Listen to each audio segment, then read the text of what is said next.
And we have some guests who are here to talk about a movie that's premiering at the Eureka Theater.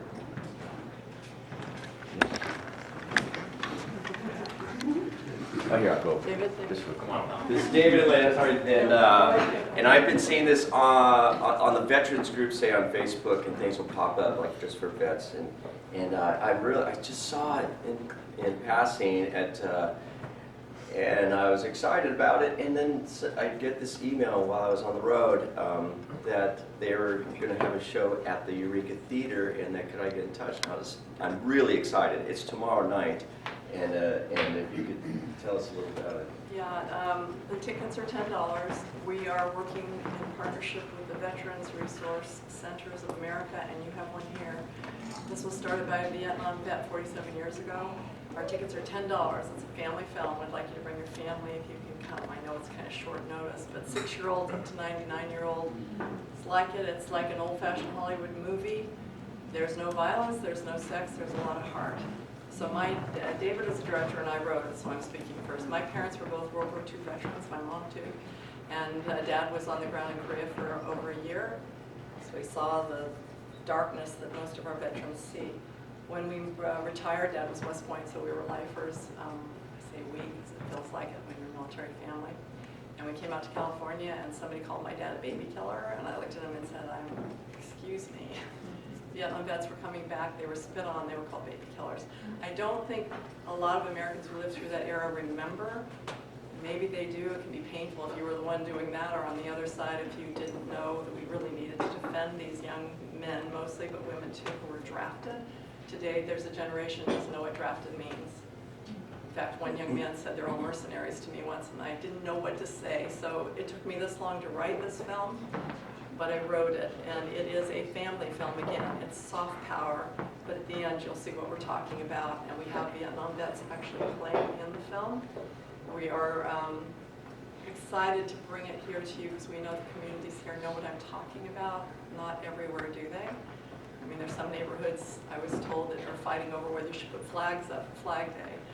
It hurts my heart. I mean, we have to remember who our veterans are, and these young veterans coming home today, a lot of them have TBIs, which are traumatic brain injuries. We talk about that too, because people don't even know what that means. Their life's on the line. They come home and people either ignore them or are rude to them.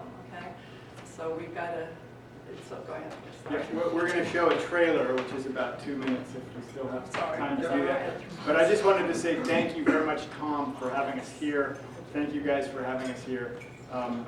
My dad was city manager of San Mateo. I used to go to Rotary with him all the time. This is the first time I've been back to Rotary since I was a kid, so it's great. I was thinking Lynn and I should join because we're filmmakers, which is a little different model. We're out, but now that we're promoting one of our own films, we have this new business model. Half of our ticket sales go to a local veterans organization to stay in that community. So we'll be working with, here we're working with the Veterans Resource Centers of America. They have an office in Eureka and Arizona, Nevada, and California mostly. But in other small towns across America, we're going to be working with the Veterans of Foreign Wars, the American Legion. We'll find the appropriate veterans organization and keep the money there. So come on out. I know it's busy weekend. You've got Friday night, you've got Saturday up in Trinidad, but perfect day, Saturday in Trinidad, and then come see a movie in the evening. It's only $10. Great family film. I think you'll really enjoy it. And let me say that because I harped on the veterans because it's a family film. There's music, there's a song contest, there's great Americana songs. We're friends with Ken Burns, and we're going to try to get him to endorse it. He endorsed our last documentary. We're filmmakers, we're not just students. We hope you can come. Sorry. And there's our trailer. We're going to gather together and pay a tribute to a departed comrade. Oildale is a movie about a young girl and her 13-year-old brother who have to move their grandfather into a rest home and try to survive. Our mom died 5 years ago. Dad left us with cramps. The only income you've had is your grandfather's checks. I know the feeling of being a veteran, of being sort of detached from what you did and what you do, and making your way in the world, and you have something to be proud of besides the hardship. Looking for a place. I have a room for it.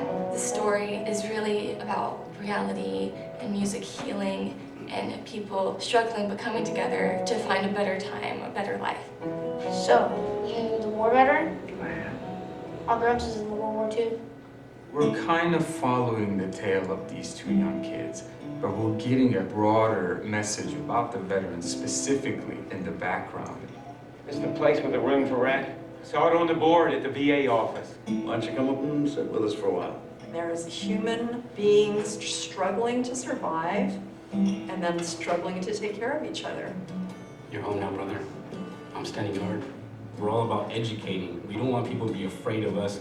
We want them to accept us. Do you think I can sing? Yes, you can. The film's about going for your dreams, about family, about never give up. I've been on my own for the last 5 years, so I don't feel like anyone's little girl. It's a beautiful film that went full circle. Going home to see my mother. Veterans are part of everybody's family. It's so many aspects that really can touch every single family to be able to relate to. I'm just